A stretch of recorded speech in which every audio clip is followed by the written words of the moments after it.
You have to really get your past clear. You have to get out of it. You have to get out of the wake. You know, the wake is the trail that is left behind, right? The wake doesn't drive the boat. It's just a trail that's left behind. It's an illusion to believe that the things that happened to you in your past are the reason why your life isn't working today. You can go to therapy for the rest of your life and analyze it and figure it all out, but it still all happened.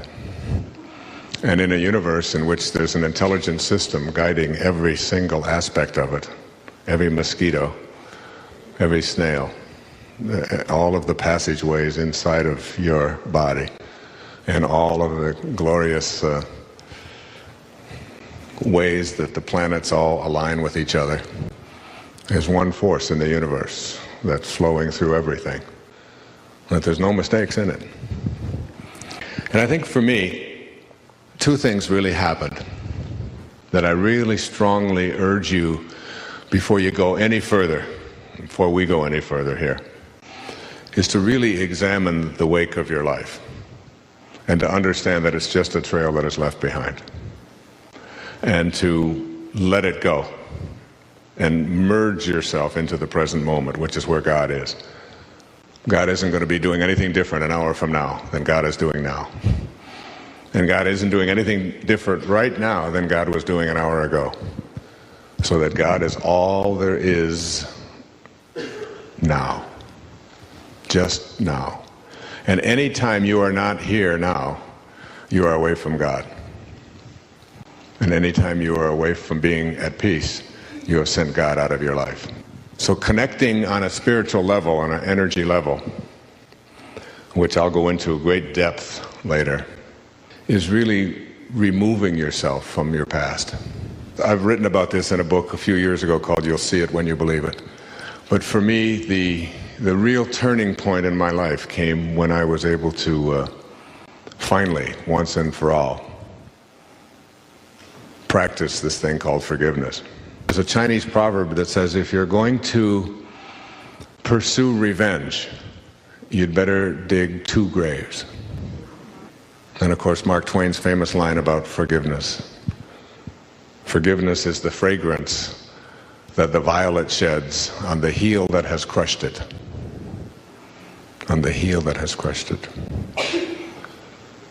And I tell you this, and I say this to you because, not to elicit any sympathy, because in my way of looking at the world, and all of the writing that I have been doing this past quarter of a century, and particularly in the last year with the spiritual solution to every problem, I have come to a very serious awareness that everything in the wake had to happen, and the evidence for it is that it did.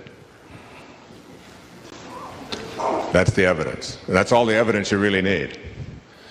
And if you'll just stop for a moment, and this is a little weird, and I'll point it out,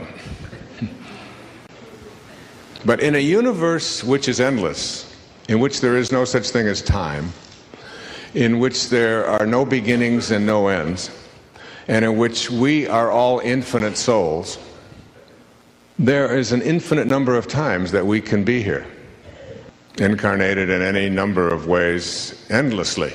I mean, when you think of no beginnings and no ends, that used to be one of the hardest things for me to do when I was a child. And it still is when I really contemplate it. The idea of being dead for 1,000,000 years is not a problem. Is it for you? 1,000,000 years? You say, all right, I can wait it out. I'll just be dead anyway. But forever? Like another 1,000,000 and another 1,000,000 and then 4 billion more, and you haven't even gotten started yet on how long you're going to be dead. The endlessness of it all, the infinity of it all, the no beginnings and no ends, the no boundaries of it all, is almost too startling to comprehend when we are coming from our egos, which have beginnings and ends. So that who's to say, do you know who the most influential person in my life was? The person who has allowed me to come here and to speak about these things on these tapes and on this program?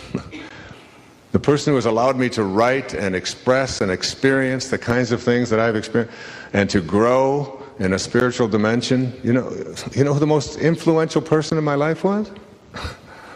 My father. This man who walked out when I was born. This man who had absolutely nothing to do with me, and the only reason I went to his grave was to find out if my name was on the death certificate. That's all I wanted to know. Did he even acknowledge in death that he had a son named Wayne? And he did. But who's to know that God and Melvin Lyle Dyer, before he incarnated in 1915, had a conversation. And God said to him, "What do you want to do in this trip around?" And he said, "I'd like to teach one person forgiveness. So I'll go there and I'll just be an asshole." And that's what I'm signing up for. And there'll come a time when my youngest son will have to forgive me. And in the process of doing that, he will teach millions of others. Who knows? Who's to say? I tell people, supposing you went to sleep and you had a dream, and in your dream you had all these different characters, and you had all of this money, and you had everything that you wanted in your dream. And then you woke up, and then you look back at your dream, and you became attached to the stuff that you had in your dream. And you said, "Wait a minute, I want that. There was gold in there. There was silver. There was all of these friends. I had a Ferrari there. I mean, all of this. I got to have that." Somebody would come away and cart you off and put you in a rubber room and say, "That was a dream. You can't be attached to that. That's just a thought that you have." That's the way you got to view life. Instead of it being an 8-hour dream, it's an 80-year dream or a 90-year dream. And at the end of the dream, you don't want to be looking back at all of the stuff that you wish you could still have, because you can't have it. You don't get any of that. So you try to detach yourself now, while you're here, while you're alive, from the need to have that stuff. Instead, you just let it sort of all flow. As absurd as it would be for you to be attached to the stuff that you had in your dream, it's that absurd for you to be attached to the stuff that you're having in this dream. You have to die while you're alive. Now, that's a very hard concept for people to get. But you have to experience your own death while you're alive. Let me tell you a story. It's a wonderful story. It's an old, ancient story. I'll paraphrase it. There was a hunter who lived in India, and he would go to Africa every 2 years, and he would bring back animals and prizes and things like that. Well, one year he took off and he went to the jungle, and he discovered this large enclave inside the jungle, and it was filled with beautiful parrots, beautiful birds, multicolored, and they all talked, and he couldn't get over it. And he put a net out over one of the trees, and he captured one of the parrots. And he put the parrot in a cage. And he brought the parrot back to be with him in India as his pet. And he fed the parrot sunflower seeds, and he fed him rice, and he took wonderful care of him. He was very good. Kept him in the cage. 2 years went by, and he talked to the parrot every day. And he said to the parrot, "I'm now going back to Africa. Is there anything you would like me to say to your friends back there in the jungle when I'm back there?" The parrot said, "Yes. Tell them that I'm very happy in my cage. Tell them that I am joyful and that I love being in my cage here with you. Just tell them that." The hunter went back to Africa. He went back to the place in the jungle where he had been 2 years before. And he told the story. He said, "Your friend that I took back has a message for you. And the message is that he is happy in his cage, that he is joyful with me, and that he has no regrets." At the instant of hearing that, a bird on one of the branches keeled over and dropped dead. Dropped dead, stiff. The hunter assumed that he was just filled with sorrow at hearing of what had happened to his friend. So he went back to India, and he told his parrot what had happened. He said, I went back and I did just as you said. And I told them all out there, and at the moment that I told it, apparently one of the parrots was so upset that he'd missed you so much that he just dropped dead. And at the instant that that happened, the parrot in the cage keeled over, dead. His legs went straight up in the air, and he went stiff. The hunter was beside himself. He couldn't figure out how could this happen. And he took the dead parrot out of the cage, opened it up, and threw it out on the woodpile. The instant that the parrot landed on the woodpile, he flew up to the branch. And the hunter said, you tricked me. What is this? I thought you were dead. And the parrot said, my friend was sending me a message. He told me, by his actions, that in order for you to escape from your cage, you must die while you're alive. Okay, now that's an old story. That's an ancient story that's been told over the years. What does it mean? I mean, don't you see that this is a cage? That the whole planet is a cage? If you can just stand back far enough and see that we're still restricted by the limitations placed on us as human beings. We're stuck here, or maybe in our homes, or in wherever we are. We're all in cages. And even though we have more room to manipulate, we may even have a whole planet, we're still sort of in cages. Now, how do you escape from the cage that you're in? You have to die while you're alive. You have to literally experience your own death. All of us have to. All of us are going to die. So why not experience it in advance? And see yourself out of your body, gone, but able to look back at what's going on now. Just like the dream, where you have the dream and you have everything you want, but you're able to look back at it. As you do that, you begin to see the folly, the absurdity of hanging on to anything, of being attached to anything, of needing anything, of telling yourself that I can't be happy if, from the perspective of having died, but being able to look back on it just like the dream. As soon as you can do that, as soon as you can experience yourself formless, dimensionless, form and all of the attendant things that you hang on to become irrelevant. They're not necessary any longer. You have a whole new way of living, a new way of being. It's my experience that most people live their lives in the wake by hanging on to personal histories to justify their self-defeating behaviors and the scarcity in their lives. They hang on to past pains, abuses, and shortcomings as calling cards to announce a poor me status to everyone they meet within minutes of their introduction. I was abandoned as a child. I'm an alcoholic. I'm an incest survivor. My parents were divorced and I've never gotten over it. The list could go on for hours and hours. Your past is over. By bonding to your past, you not only ensure that you'll be immobilized today, but you prevent yourself from healing. By referring to past struggles and using them as the reasons for not getting on with your life today, you're doing the equivalent of attributing to the wake the ability to drive the boat.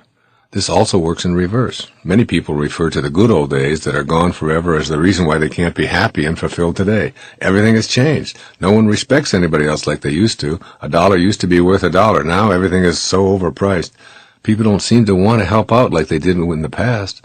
When we were kids, we respected authority. Today's kids walk all over their parents.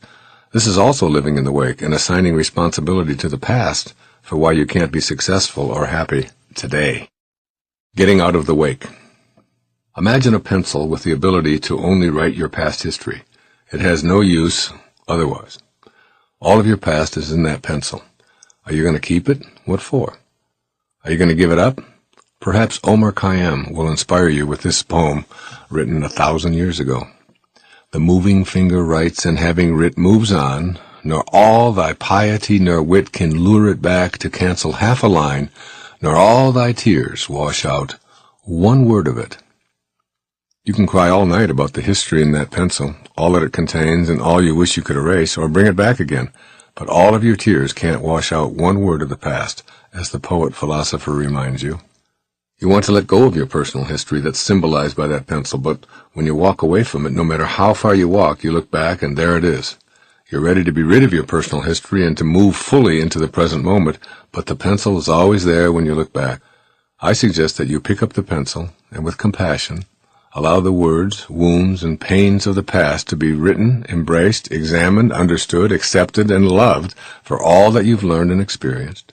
The act of picking it up and embracing it will give you the strength to transform the past into song, poem, paint, or ritual if you feel called to do those things, or to throw it away in your unique way. Embracing your personal history. In a universe that's an intelligent system with a divine creative force supporting it, there simply can be no accidents. As tough as it is to acknowledge, you had to go through what you went through in order to get to where you are today, and the evidence is that you did.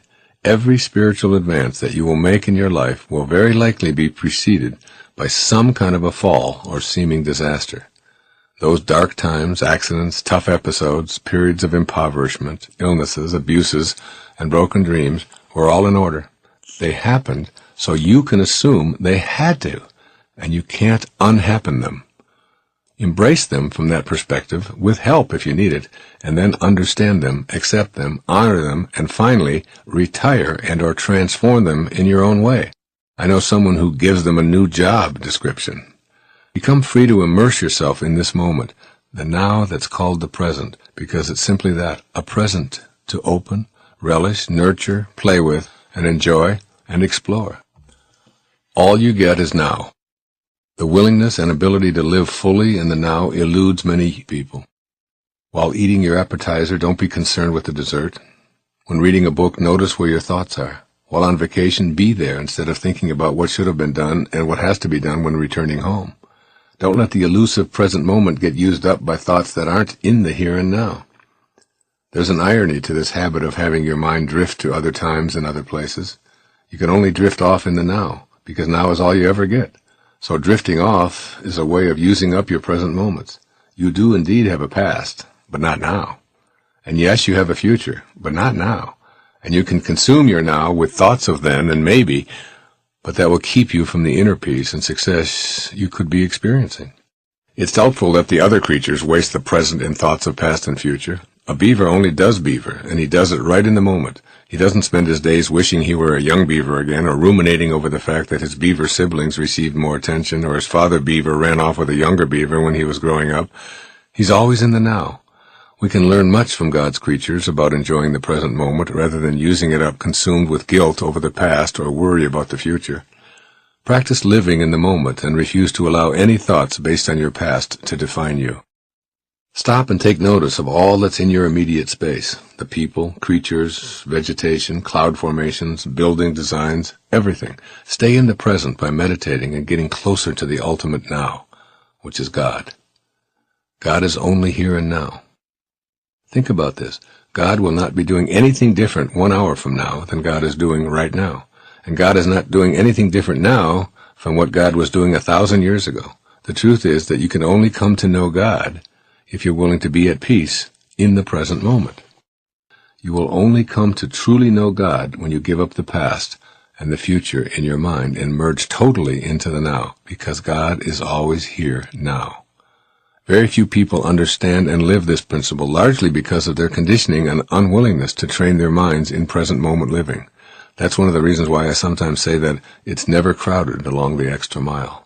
On the extra mile, choosing inner peace and attracting success into your life while living in the present moment becomes a way of being. You can begin by releasing your personal history from your repertoire of available excuses for why you're not living in peace. The purpose of dancing at a dance floor is not to get to someplace else on the dance floor. Your purpose isn't to end up over here, like this is where we're going to end up. So all of this other stuff is irrelevant. Our purpose is to get here.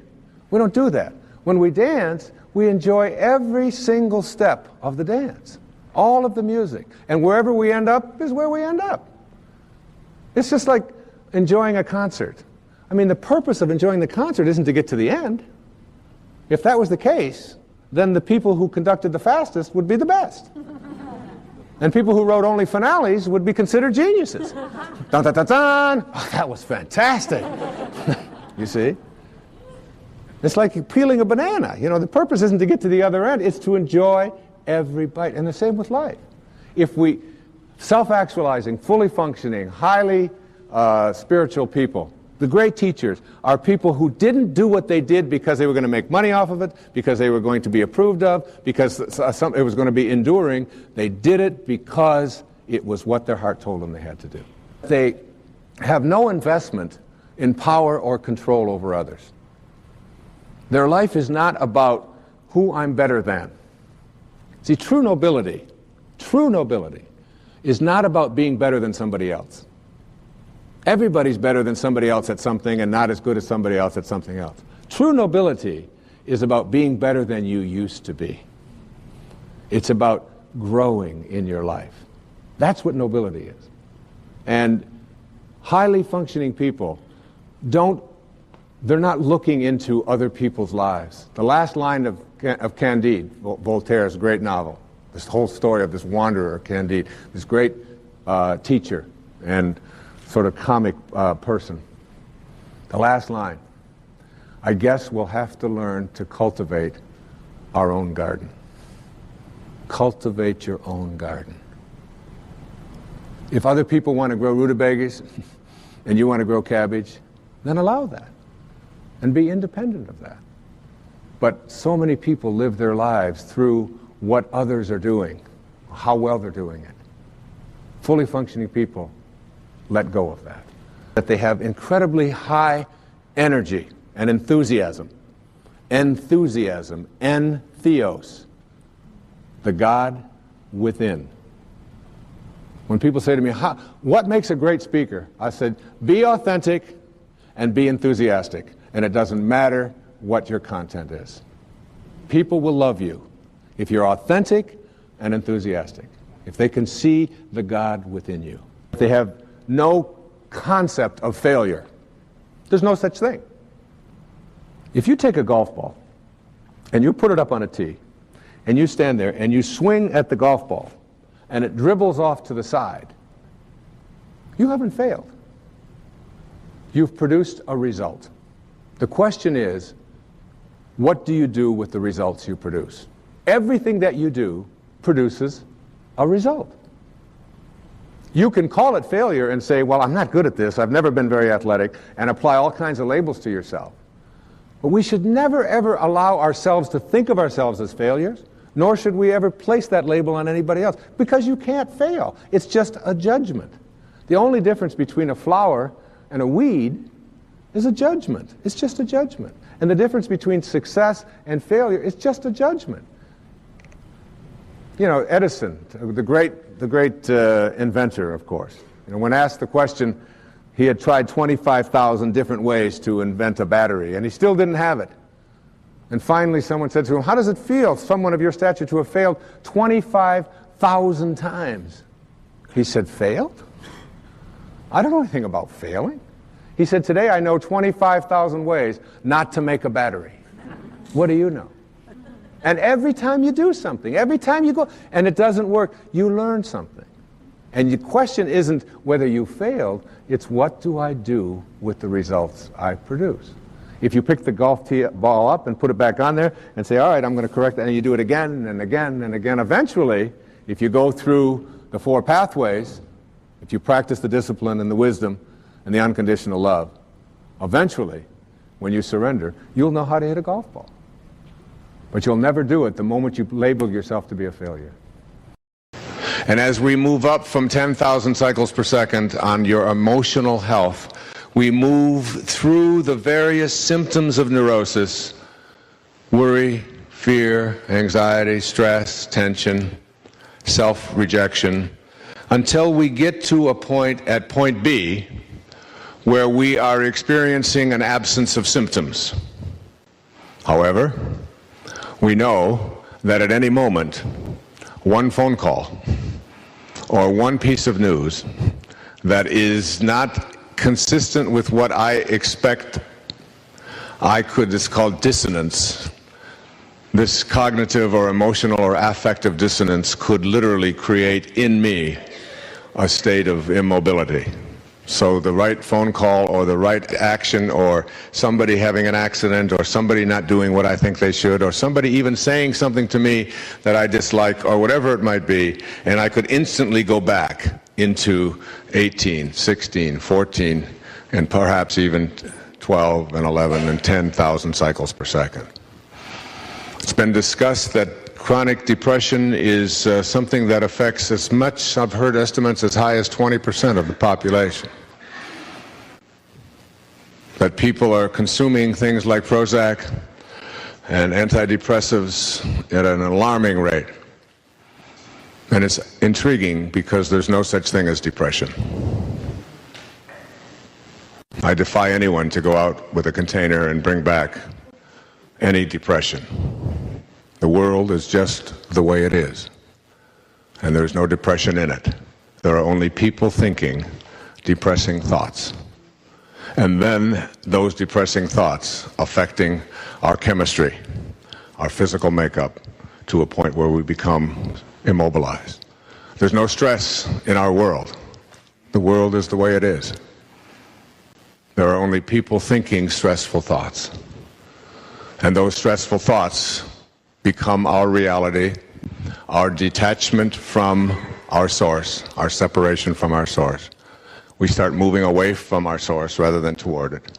And as we move in the opposite direction of our source, we find ourselves breaking down, being emotionally immobilized, upset, fearful, anxious, and so on. Now, as I move to my right, on this scale of emotional health, we reach a point called point C. And at point C, at 100,000 cycles per second, we understand the meaning behind Terry Cole Whitaker's title of her book. What you think of me is none of my business. That is, I am living here at a state not in which I am unaffected by, emotionally, the things that occur in my life and in the life of those I love and I'm around, but that I cannot become immobilized by them. I will not allow myself to lose my sense of balance, my sense of connection to God because of what someone out there might do, even if that someone is very, very close to me, the closest person in my life. I am independent of the good opinion of all of those around me. This is 100,000 cycles per second. Illustrative of it is a story that is told of the Buddha. And everywhere he went, he had all of these followers, but he also had people who were critical of him. And these people would find fault with him, and they would say things about him that were insulting, and they would be very inflammatory, and they would be extremely critical of him. And every time that they would behave in these ways towards the Buddha, he would respond with love, with kindness. That's all he could ever say. And one day one of his students said to him, I just don't understand. For days and days, these people have been so critical and so ugly in their reactions towards you, and always you still react with kindness and love. How do you do that? How does that work? And the Buddha responded with something that I think is very, very relevant to our lives.